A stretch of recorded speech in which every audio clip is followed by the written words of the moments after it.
이 말씀을 가만히 이렇게 묵상해 보면 된 게 하나도 없습니다. 보십시오. 무화과 나무가 무성하지 못하고 포도나무에 열매가 없고 감람나무에 소출이 없고 밭에는 먹을 것이 없다는 거예요. 흉년도 이런 흉년이 없는 겁니다. 포도가 안 되면 감람나무가 좀 되든지, 그죠? 감람나무가 안 되면 또 뭡니까? 무화과라도 건지든지, 뭐야, 한두 개는 건지는 게 있어야 되는데 건질 게 하나도 없다는 거예요. 사실 뭐 무화과 나무나 포도나무나 이 감람나무는 식량이 되는 나무가 아닙니다. 그리고 그 지역은 목축업을 하는 동네니까 양과 소가 있어야 되지 않겠습니까? 근데 17절에 보면 우리의 양이 없다는 겁니다.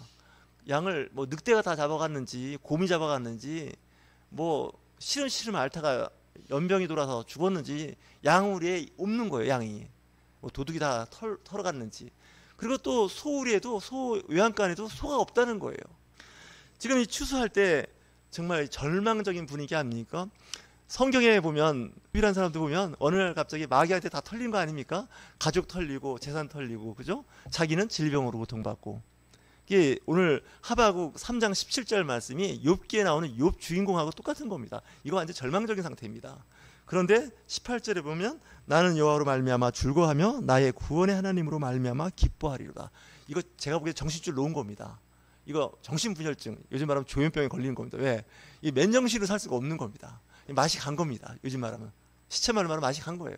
아무 생각이 없어요. 근데도 나는 하나님으로부터 오는 하나님이 주시는 구원에 기뻐한다는 거죠. 그래서 기독교인들은 간 쓸 게 다 빼고요, 약간 좀 그렇게 사는 것 같아요. 왜냐? 그런 상황에서 기뻐하고 즐거워할 사람 한 명도 없습니다. 원망과 불평. 내가 하나님을 어떻게 믿었는데 예배 공유배 안 빠지고 목사님이 하라고 하는 11조 감사한금 모든 거 다 잘하고 봉사하고 헌신하고 이렇게 했는데 나한테 하나님께서 해주신 게 뭐가 있냐, 이렇게 따지는 사람이 있습니다. 하나님은 보이지 않으니까 그 대상을 누구로 하나 했더니 담임 목사를 대상으로 공격하는 사람도 있습니다. 하나님의 말씀을 대언하니 당신이 좀 당해보라고, 뭐 이런 유해도 있습니다. 근데 진짜 그럴 수 있다는 거 저는 이해는 합니다. 그 마음을. 왜? 화가 나면 화나면 그 원인을 누구한테 찾지 않습니까? 누구 탓을 하게 되지 않습니까? 그래서 그리스도인들이 하나님 탓을 오히려 많이 합니다. 교회 안 다니는 사람은 하나님 탓 안 합니다. 왜? 안 믿었으니까. 그죠? 예. 믿었으니까 배신감을 느끼는 거 아니겠습니까? 그렇지 않습니까? 생활 속에서. 근데 우리 하나님 믿었어요. 복 주시는 하나님, 은혜와 사랑과 긍휼이 많으시고 죄를 용서하시고 복된 길로 인도해 주시는 분이라고 생각을 했는데 그분이 어느 날 보니까 배신 때린 거 아닙니까? 이거 뭐 보통 사람은 교회 안 다니고 어떻게 보면 더 사악하고 악한 사람은 잘 되고 내가 하는 건 안 되는 거 아닙니까? 주식을 샀더니 주식이 떨어지고 뭐 집을 샀더니 집값이 떨어지고 뭐 이렇게 안 좋은 쪽으로 가면 믿음이 이제 바닥을 치는 겁니다. 이게 뭐 교회 다녔더니 뭐 잘 되는 게 없구만. 그냥 교회 안 다니고 세상 친구들하고 술 먹고 놀 때가 더 좋았고, 이렇게 생각이 되는 거 아닙니까? 예, 추수감사절 때 이 말씀이 참 은혜가 안 되는 쪽으로 흘러가고는 있지만 이게 현실입니다. 뭐 여러분만 그렇게 되겠습니까? 저는 안 그렇겠습니까? 저도 뭐 이렇게 나이만큼 신앙생활을 했으니 다 그런 일들을 겪고 살았죠. 그래도 여전히 이제 꾸준히 예배와 함께 생활을 합니다. 우리가 순간순간 불평불만이 있을 수 있습니다. 저는 그거 갖고 뭐라고 안 그럽니다. 뭐 살다 보면 그럴 수 있죠. 뭐 사람인지라. 저는 그래서 지극히 인간적인 사람을 좋아합니다. 왜냐? 인간적이기 때문에 좋아요. 그럴 수 있잖아요. 그죠? 사람이니까. 우리가 신은 아니잖아요. 신의 형상을 닮아가려고 노력을 하지만 여전히 사람이기 때문에 먹고 입고 잠자는 거 이거 무시할 수가 없습니다. 곳간에 곡식이 있어야 좀 마음이 편하죠. 냉장고 열었더니 냉장고가 텅 비었다. 살만 안 나는 거 아닙니까? 어느 목사님도 그러더라고요. 집에 와서 냉장고가 텅 비어 있으면 괜히 신경질이 난대요. 그것도 목사님이. 나 그 마음 이해해요. 예, 그래서 그런지 저희 냉장고에는 먹지 않는 게 몇 년치가 가득 차 있어요. 열어볼 때마다 은혜가 돼요. 제 아내한테 그래요. 저 냉장고 좀 어떻게 비워보면 안 되겠냐고. 좀 개인사 얘기인데 둘이 살면서 냉장고가 2개예요. 그래서 하나 정리하고 버리자 그랬더니 다 필요하대요. 그 남자는 부엌에 안 들어가는 게 은혜예요. 사실은 어르신들이 남자들은 부엌 들어오지 말라 그랬는데 요즘은 부엌 들어가는 게 기본인 것 같아요. 부엌 안 들어가서 설거지 안 하고 청소 안 했다가 쫓겨날까 봐 가는데, 그래서 가끔 냉장고를 열어보면 정말 우리 기독교인들 말로 은혜가 안 돼요. 냉장고를 열어보면 냉동실을 열어보면 더 은혜가 안 돼요. 왜? 냉동실은 그 몇 년치가 그냥 얼어져 있어요. 그래서 제가 그랬어요. 우리 이러지 말고 구역예배, 지역예배를 드려서 그 집 냉장고를 털어 다녀야겠다고. 그 집에 가서 좀 냉장고에 있는 거, 식품 남아있는 거 좀 다 먹어드리자고. 해외 이민 가서 그 해외에 있는 교회는 그렇게 한다고 하더라고요. 제가 전에 미국에서 좀 이렇게 그 파견 가 있을 때 그분들이 가끔 하는 말이 이번 주일 예배 끝나고 우리 집으로 오라고. 그래서 외국에는 그런 게 많아요. 갈 때도 특별히 없으니까. 가보면 냉장고에 이게 식품이 쌓였는데 와서 다 먹자는 거예요. 그래서 이제 냉장고를 이렇게 하는 거예요. 천주교인들은 또 술을 마시니까 그 냉장고에 그 소주 한 병 있는 게 굉장히 큰 은혜래요. 그래서 왜 그러냐고 그랬더니 그 미국에서는 소주 한 병이 양주처럼 아주 귀하대요. 우리는 그 소주 한 병은 어디서나 구할 수 있잖아요. 예, 참고로 저는 술을 안 먹습니다. 그래가지고 이제 그렇게 이제 이야기를 하는데 이 나라마다 다 다르고 지역마다 다 다르고 해마다 다 달라요. 사람마다. 근데 참 그래요. 버리자니 아깝고 두자니 뭐 그래가지고 있는데 여튼간에 곳간에 내지는 여러분들 그 통장에 좀 잔고가 있어야 좀 행복합니다. 그렇죠?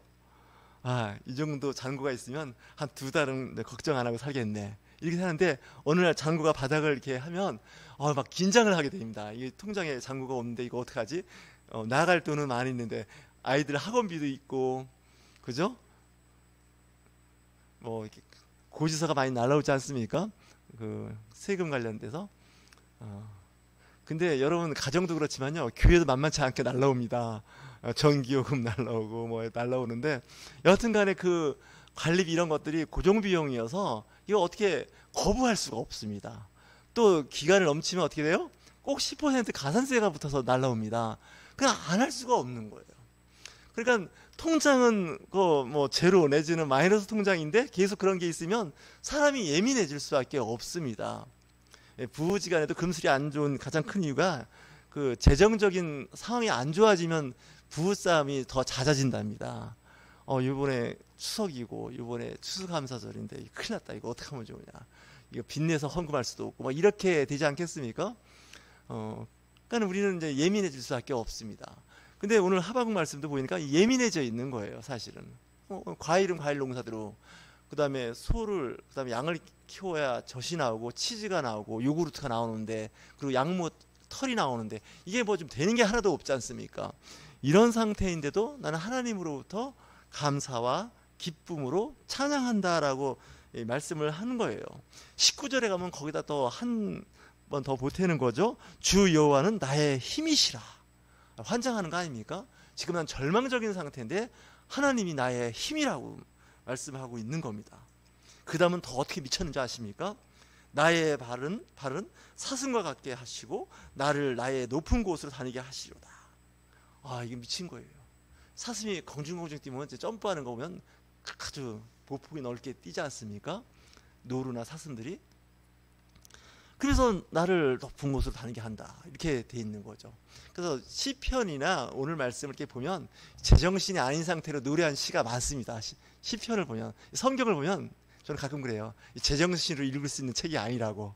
아멘 하시겠습니까? 네.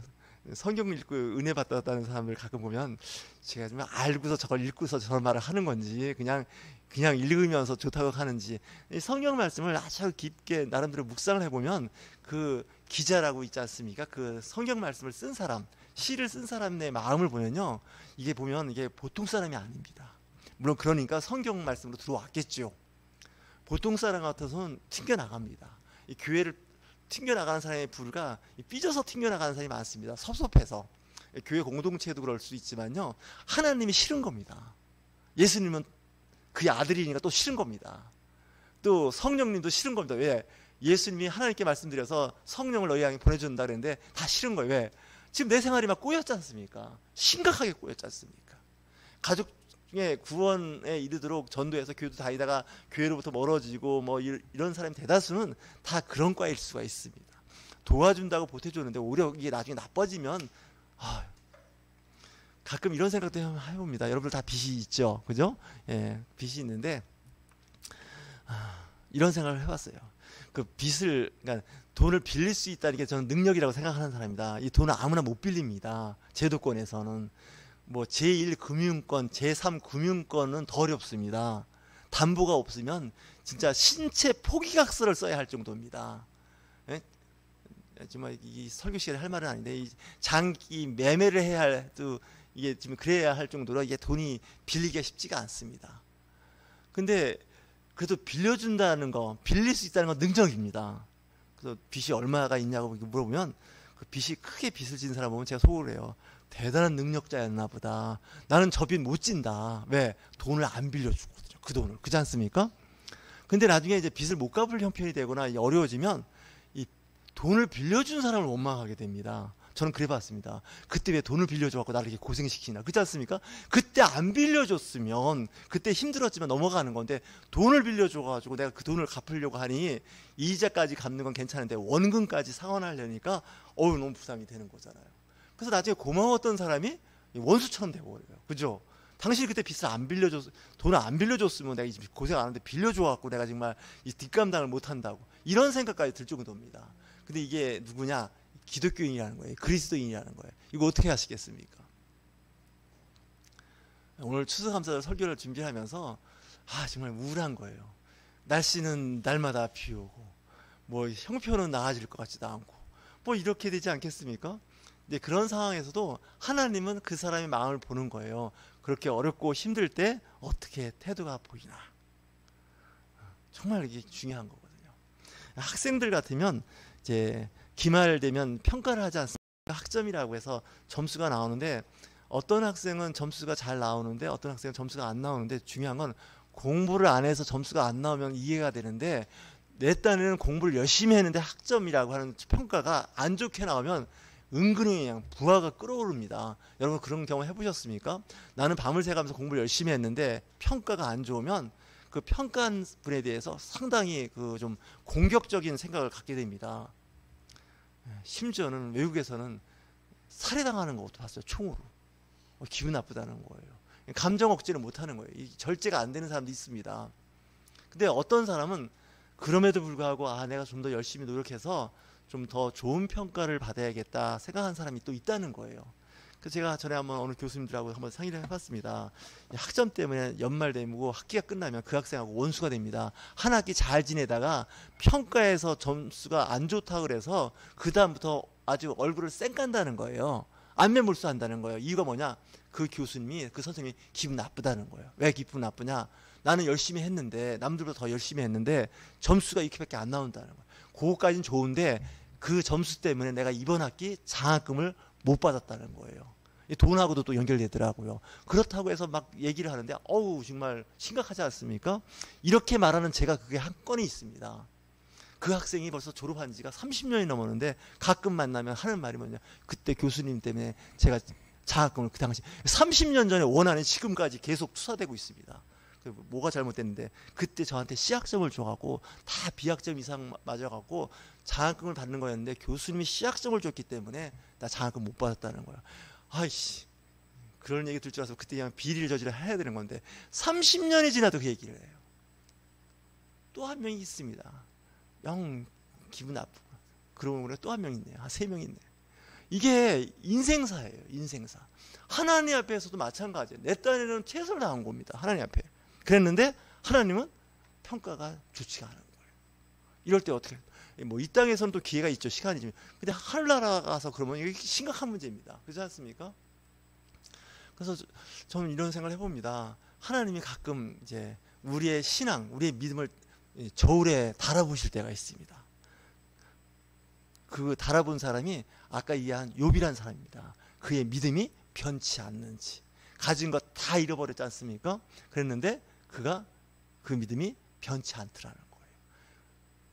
심지어는 그런 경우도 있습니다. 아브라함도 하나님께서 시키는 대로 했더니 그 가는 곳에서 흉년을 경험하지 않습니까? 그 흉년이 얼마나 심했는지 거기서 도저히 견딜 수가 없어서 애굽 땅으로 피신을 갑니다.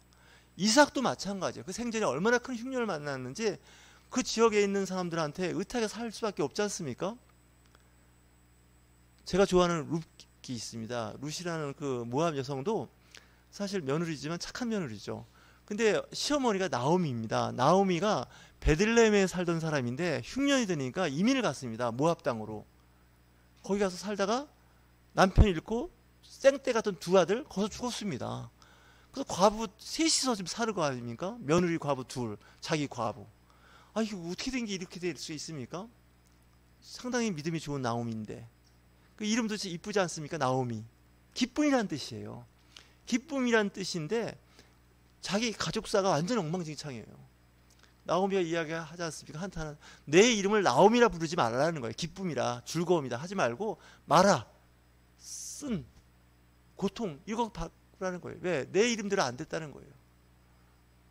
이름을 순복이라고 줬어요. 복을 많이 받으라고. 만복이라고 줬어요. 그랬더니 만복이 순복이 다 어디 갔나? 그냥 다 그냥 복하고 반대 쪽에 있지 않습니까? 근데 하나님께서 아브라함도 이삭도 그리고 룻도 구원하지 않습니까? 그래서 하나님께서 가끔 시험을 통과시켜 봐요. 예. 그때 잘 통과한 사람은 그 신앙이 꾸준히 잘 갑니다. 여러분들이 지금까지 신앙생활을 잘 이렇게 유지하고 계신 거는 이 불같은 시험을 잘 통과하고 계시거나 통과하신 분입니다. 우리 옆에 있는 분들과 권면할까요? 불같은 시험을 잘 통과하신 겁니다. 예, 정말 통과하지 않으시면 이 자리에 못 앉아 계십니다. 교회를 안 다닐 일이 한두 가지가 아닙니다. 교회 안 다니는 것까지는 괜찮은데 하나님으로부터 멀어질 그런 이유가 한두 가지가 아닙니다. 그렇지 않습니까? 내가 하나님을 사랑하고 하나님을 믿고 따랐더니 내가 가장 사랑하는 내 남편, 내 아내, 내 자녀를 데려갔다는 거예요. 이거 용서할 수가 없다는 거예요. 인간적으로. 그런 소설이나 문학작품이나 영화가 한두 편이 아닙니다. 근데 결국 뭐예요? 이걸 잘 견뎌야 한다는 거예요. 추수감사절 이번에는 하나님 죄송합니다. 제 말을 좀 심하게 할게요. 하나님 이번 추수감사절은 국물도 없는 줄 아십시오. 여러분 그런 생각 들죠? 국물도 없습니다. 날씨로 도와주셨습니까? 아니면 뭐 기회로 주셨습니까? 된 거 하나도 없으니까 나도 굶으니까 하나도 굶어보세요. 뭐 이런 생각 안 하겠습니까? 속에 약심이 나오는 거죠. 여러분만 그러겠습니까? 목사는 저는 안 그렇겠습니까? 올 봄보다 올 가을에 성도수가 줄었다는 거 아닙니까? 물론 99% 제 잘못인데 뭐 그런 일일 때마다 아이씨 진짜 2025년 시작할 때는 좀 어떻게 좀 되나 보다 했더니 연말 됐더니 뭐 이렇게 이런 생각 다 들어요. 그럼에도 불구하고 구원의 하나님으로부터 나는 기뻐한다는 거예요. 내 영혼이 하나님의 나라를 바라보고 있고 천국에 대한 소망을 갖게 하시니 이 땅에서 그런 때도 있고 없을 때도 있는데 뭘 그러냐. 제가 시편 107편을 참 좋아합니다. 시편 107편을 오늘 가셔서 묵상하시는데 어떤 말씀이 있냐면 그 38절과 39절이 굉장히 중요합니다. 왜 시편 107편 39절 이렇게 중요하냐 얘기를 하냐면 하나님은 알 수 없는 일을 가끔 일을 하십니다. 우리 인간으로 이해를 못합니다. 정말 이해를 못하겠어요. 좋으신 하나님은 틀림없는데 사랑의 하나님이시고 복 주시는 하나님은 틀림없는데 이유를 알 수 없는 일을 하시는데 시편 기자는 그 이야기를 합니다. 107편 38절 39절을 제가 말씀을 여러분한테 드리겠는데 또 복을 주사 그들이 크게 번성하게 하시고 그의 가축이 감수하지 아니하게 하실지라도 여기까지는 좋습니다. 근데 39절이 쥐약 같은 말씀을 하시는데 다시 압박과 재난과 우환을 통하여 그들의 수를 줄이시며 낮추시는도다. 복을 주셔서 싹 끌어올리다가 어느 날 알 수 없게 싹 정리하신다는 거예요. 그게 하나님의 뜻이라는 거예요. 이 지구라고 하는 한정된 자원을 갖고 생활할 때 무한정 푸른 초원과 시원한 물가로 인도할 수 없다는 거예요. 저와 여러분 마지막까지 시험과 환난 가운데서도 살아남아서 하나님 앞에 섰을 때 잘했다 칭찬받는 저와 여러분이 되실 주의로 축원합니다.